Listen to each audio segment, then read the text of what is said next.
Subscribe करते वक्त bell icon को जरूर प्रेस करें जिससे लेटेस्ट एजुकेशनल वीडियोस का नोटिफिकेशन आपको मिलता रहे। गोइंग कंसर्न कंसेप्ट ये एक अकाउंटिंग प्रिंसिपल है। अकाउंटिंग प्रिंसिपल और भी बहुत ज़्यादा है, मैंने उन पर भी ऑलरेडी वीडियो बनाई हुई है। आप मेरे चैनल पर जाकर विजिट करके, जैसे matching concept, accounting period concept, business entity, time period accounting, time period concept, तो इस तरह के काफ़ी कंसेप्ट हैं। मॉनिटरी मेजरमेंट कंसेप्ट, सारों पे मैंने ऑलरेडी वीडियो बनाई है 4-4, 5-5 मिनट की। तो वो जिसने भी समझना उस कंसेप्ट को उधर से जाकर वो समझ सकते हैं चैनल पर जाकर, या मैं डिस्क्रिप्शन में लिंक भी डाल दूंगा उनके वीडियो के। तो गोइंग कंसर्न कंसेप्ट का बेसिक ये लॉजिक है कि अकाउंटिंग प्रिंसिपल होते क्या हैं, पहले मैं आपको बता दूं। अकाउंटिंग प्रिंसिपल जो होते हैं ना, इनको फॉलो करके हम जितनी भी अकाउंटिंग है, अकाउंटिंग ट्रांजैक्शन है, वो करते हैं। तो गोइंग कंसर्न कंसेप्ट हमें ये बताता है कि हमने अज्यूम करना है, हमने माइंड में एक परसेप्शन रखनी है कि ये जो बिजनेस हमने खोला है ना, ये हमेशा चलता रहेगा। इसकी जो लाइफ है, इसका जो टाइम पीरियड है वो लॉन्ग टाइम है। मतलब शॉर्ट टाइम इसकी इमेजिनेशन नहीं करनी कि 4-5 साल बाद ये बिजनेस बंद हो जाना है। आपने यही सोचना कि ये बिजनेस हमेशा चलता रहेगा, इसकी लॉन्ग टाइम लाइफ है, इसका जो टाइम पीरियड है, इसकी जो लाइफ है वो हमेशा रहेगी। और जितने भी कॉन्ट्रैक्ट हैं बिजनेस के साथ, लोगों के जितने शेयर खरीदे हैं लोगों ने, जितना लोगों को डिविडेंड देना है, वो आने वाले वक्त में, फ्यूचर में बिजनेस इजीली इसको कंट्रोल कर लेगा, इजीली बियर कर लेगा।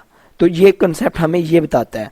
तो बेसिकली जो छोटी छोटी कंपनियां होती हैं वही बाद में जाकर बड़ी कंपनियां बनती हैं, जैसे कोक, नेस्ले, माइक्रोसॉफ्ट। तो ये पहले छोटी कंपनियां थी। इनका बेसिक मोटिव क्या था कि हमने बड़ा जाना है, हमने एक्सपेंड करना अपने बिजनेस को, हमने बंद नहीं करना।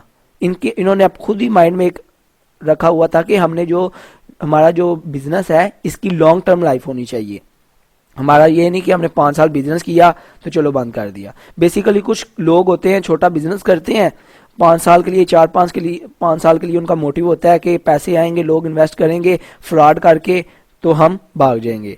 तो अगर ये मोटिव होगा तो फिर आपका बिजनेस जो है वो लॉन्ग टर्म फॉलो नहीं कर सकते, लॉन्ग टर्म उसको ग्रोथ नहीं कर सकते। तो गोइंग कंसर्न कंसेप्ट हमें ये बताता है कि आपने जो भी बिजनेस करना है उसका आपने माइंड में ये रखना है कि ये लॉन्ग टर्म इसकी लाइफ है और ये हमेशा चलता रहेगा। आपने ये नहीं इमेजिन करना कि 4-5 साल बाद इसको बंद कर देना। और जितनी भी अकाउंटिंग की रिकॉर्डिंग करनी है, जितना भी अकाउंटिंग का काम करना है, आपने यही माइंड में रख के करना है कि ये बिजनेस जो है लॉन्ग टर्म चलता रहेगा। और पर्टिकुलर पीरियड की, मतलब हर साल की जो रिकॉर्डिंग है वो आपने साथ साथ करनी है। वो आप पे डिपेंड करता है, आप फाइनेंशियल ईयर को फॉलो करते हो। फाइनेंशियल ईयर जो होता है ना, 1 अप्रैल से स्टार्ट होता है, 31 मार्च पे ख़त्म होता है। तो काफ़ी लोग फाइनेंशियल ईयर को फॉलो करते हैं, काफ़ी कैलेंडर ईयर को फॉलो करते हैं, कुछ क्वार्टरली अपनी अकाउंटिंग जो है, अकाउंटिंग रिकॉर्डिंग है वो करते हैं, ट्रांजैक्शन।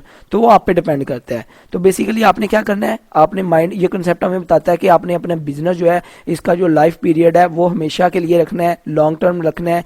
और आप आने वाले वक्त में जो भी आपने डिविडेंड, जो भी आपने लोगों से कॉन्ट्रैक्ट किए हैं, वो इजीली बिजनेस जो है बियर कर लेगा। ये कंसेप्ट हमें ये बताता है। आई होप आपको इसका कंसेप्ट का समझ आ गई होगी। वीडियो अच्छी लगी हो सब्सक्राइब और लाइक करना मत भूलिएगा। अपना बहुत ख्याल रखिएगा, दुआओं में याद रखिएगा। Good bye.